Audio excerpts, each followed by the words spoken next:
Hello सभी social media family को मेरा प्रणाम और छोटों को ढेर सारा प्यार। दोस्तों, आज मैं मेरी एक सहेली सबीना, हम दोनों ने 8वीं तक साथ में पढ़ाई की थी और फिर बहुत दिन तक हम दोनों मिले नहीं, और मिले तो उसके 2 बच्चे हो गए थे क्योंकि उसकी शादी जल्दी हो गई। मुस्लिम थी और जल्दी उसके निकाह भी हो गया तो वो ससुराल चली गई। और मिले तो कुछ दिन के लिए वो आई रहने को, तो हमारे बगल बगल ही गाँव थे। तो बातों बातों में ऐसे हम लोग एक दिन बाग में बैठे थे क्योंकि हमारे घर के बाहर बगीचा है, तो वहाँ बैठे हुए थे। तो वो अपने ख़ानदान की एक बात बताने लगी। शबीना बता रही थी उसके चाचा। मैंने बोला कि परिवार के बीच में हम बातें ही करते कि खा पा, तभी क्या था, मोबाइल नहीं कुछ नहीं, तो हम लोग मैं ज़्यादा उसके ससुराल के विषय में पूछ रही थी क्योंकि मुझे थोड़ा थी क्यूरियोसिटी, और मेरी भी नई शादी हुई थी और उसके 2 बच्चे हो गए थे। तो मैं उसका परिवार पूछ रही थी, वो मेरा पूछ रही थी। तो मैंने अचानक उसने मुझे एक कहानी सुनाई। यकीन मानिए, आज 20-22 साल बाद मैं आप लोग के सामने रख रही हूँ सोशल मीडिया। अब पता नहीं वो चलाती है कि नहीं चलाती, चलाती होगी तो सोचेगी कि मेरी कहानी बता दिया। तो वो उसके चाचा ससुर थे और वो उनकी 7 बेटियां थी और वो दिल्ली में रहते थे। और ये इसका पति और ये इसकी ननद, ये गांव में रहते थे। तो वो कहानी बताती है कि हमारे चाचा ससुर सिलाई करके घर चलाते थे और गांव में भी उनका घर था। चूँकि बेटे हुए नहीं, बेटियों के चक्कर में तो धीरे धीरे धीरे धीरे उनको बहुत टेंशन होने लगी। 2-3 बेटियों की शादी करते करते तुमको ऐसी उनकी नौबत आ गई कि मतलब वो अभी बीमार भी रहने लगे और अभी 3-4 बेटियों की शादी भी करनी थी। तो बोलते कि वो किसी मौलवी के चक्कर में वो पड़ गए। जाते थे मस्जिद में और कोई मौलवी थे, उनसे उन्होंने कोई क्रिया सीखी होगी। वो बोलती है मुझे नहीं मालूम। तो मौलवी ने पूछा तुम्हें क्या चाहिए? तो बोले मुझे धन चाहिए क्योंकि मेरे घर में बिल्कुल भी धन नहीं है और मुझे अभी 4 बेटियों की शादी करनी है, मैंने 3 की कर दिया है। तो मौलवी ने कहा कि इसमें आपको ये क्रिया तो पूरी हो जाएगी लेकिन आपको एक बेटी खोना पड़ेगा। अब मौलवी, वो जो हमारी सहेली के चाचा जी थे, इनको अपनी बेटियों से बहुत प्रेम था, लेकिन पता नहीं बोलती है कि क्या हो गया उनको कि उनको लगा कि 7 में से एक नहीं रहेगी लेकिन मैं धनवान तो हो जाऊंगा। उन्होंने हाँ बोल दी और जो भी उन्होंने क्रिया बोली थी वो क्रिया उन्होंने पूरी की। तो उन्होंने बोला कि घर का एक कोना बनाओ, वहाँ पे स्थापना करो, कुछ जो भी विधि रही होगी, और वो कोने में ही आपको एक क्रिया पूरी होने के बाद सोने के सिक्के मिलेंगे। अब वो दिल्ली में उनका अपना 3 कमरों का घर था और उन्होंने एक कमरे में कोने में वो स्थापित किया, जैसा जैसा बोला था वो सब किया। और जब वो 41 दिन का वो सब हो गया, जो भी रहा होगा विधि विधान, तो ये दूसरे दिन जब वो उठे तो वहाँ पर उनको 7-8 सिक्के मिले सोने के।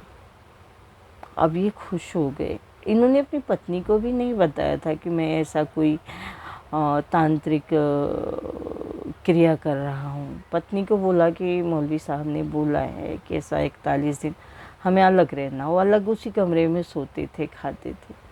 तो जब इनको 7-8 सिक्के मिले सोने के, तो ये खुश हो गए और उस सिक्कों को रखा उठा के, पत्नी को बताया कि देखो ऐसे मौलवी ने बोला था, उनकी बात सही हुई और 8 सिक्के मुझे सोने के मिल गए।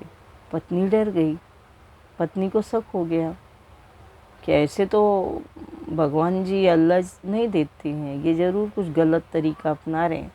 पत्नी रोने लगी और शाम तक सबसे छोटी वाली बेटी को बुखार चढ़ा और वो रात तक ऑफ हो गई। अब पत्नी तो बहुत एकदम चिल्लाने रोने लगी, बहुत कुछ हो गया।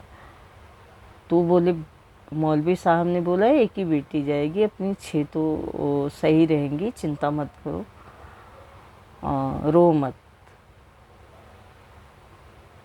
किसी तरह से चुप हुई, मगर उनकी पत्नी को हजम नहीं था। वो बोली वो सिक्का हराम का है, मैं उसको हाथ भी नहीं लगाऊंगी। मौलवी साहब लाते सामान, कुछ भी करते, पत्नी वो पैसे को हाथ नहीं लगाती थी, वो उस चीज़ को। पत्नी अभी अपना खुद से ही कमाई करने लगी, बोली उस पैसे का मैं खाऊंगी नहीं। 41 दिन बीता, वापस 8 सिक्के गिरी। तो इनको तो मौलवी ने बोला था कि एक ही बेटी जाएगी, तो इन्होंने इतना कुछ खुश हो गए, बोले देख 41 दिन बाद फिर 8 सोने के सिक्के मिले, हम अमीर बनते जा रहे हैं। पत्नी भी तो बेटी के ही गम में थी, और वापस 2-3 दिन के अंदर उसके पहले वाली बेटी ऑफ हो गई। अब तो इनको सदमा लगा, इनके सबीना के चाचा जी को। ये मौलवी के पास दौड़े दौड़े गए कि आपने तो एक ही बेटी बोला था, मेरी तो 2 बेटी ऑफ हो गई। तो मौलवी साहब ने पल्ला झाड़ लिया, बोले मुझे क्या मालूम, मैंने तो आपको जैसे बोला था आपने वो विधि नहीं की होगी, अब आप जानो। और वो मौलवी ने एकदम मना कर दिया। यकीन मानिए, शबीना बताती है कि हर 41 दिन पे 8 सिक्के मिलते थे, और एक एक करके 6 बेटियां चली गई। सबीना की चाची सास पागल हो गई। सबीना बोली इतने मस्जिद में दुआएं, कितने मौलवियों से मिले, हाथ पैर जोड़ा, माफ़ी मांगी, खुदा से कितना उन्होंने माफ़ी मांगी, घर में कितने लोगों को लाके वो जो भी उनका रिचुअल होता है करा रहे थे, मगर कुछ भी काम नहीं आया। वो बोले मेरी एक बेटी बच जाए, मुझे नहीं चाहिए धन। लेकिन लास्ट में 7 बेटियां, सिक्के गिरते रहे, उसी दीवार से सिक्के गिरते थे, पता भी नहीं चलता था सिक्के कहाँ से आ रहे हैं। सिक्कों का ढेर लग गया पूरा परिवार।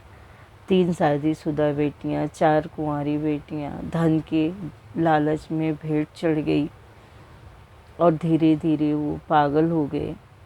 वो बताती है कि आज भी वो दिल्ली वाला उनका वो पुराना घर खंडहर हो चुका है, वहाँ पे लोगों ने उसको हॉन्टेड हाउस घोषित कर दिया है। बोलती है आज भी हमारे ख़ानदान में, परिवार में हराम की कमाई या किसी की बेईमानी का एक पैसा भी हम लोग लेते हुए डरते हैं, और हमेशा खुदा से, परमात्मा से यही दुआ करते हैं कि हमको ईमानदारी से जो मिले हम खाएं और परिवार के साथ रहें। तो आओ दोस्तों, आजकल सोशल मीडिया पे बहुत सारे ऐसे टुटके चल रहे हैं, हमें उसमें नहीं पड़ना है। हमें प्रार्थना करनी है ईश्वर से, मेहनत करनी है, बड़ों का आशीर्वाद लेके पुण्य कमाना है, छोटों को प्यार देना है, और बड़ी ही ईमानदारी से। हम ये जीवन, मानव जीवन बार बार नहीं मिलता है, तो बड़ी ईमानदारी से इस जीवन को हंसी खुशी जीना है।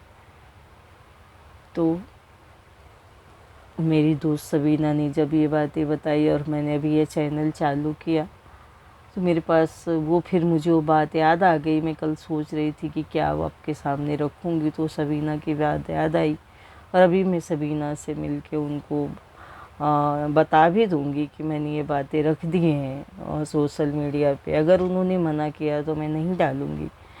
और अपने को ये सब चीज़ों से, तांत्रिक से, ये सब चीज़ों से बचना है, धन कमाना है, भक्ति से शक्ति हासिल करनी है। तो बस सबको मेरा प्रणाम, सबको मेरा बाय बाय, लव यू।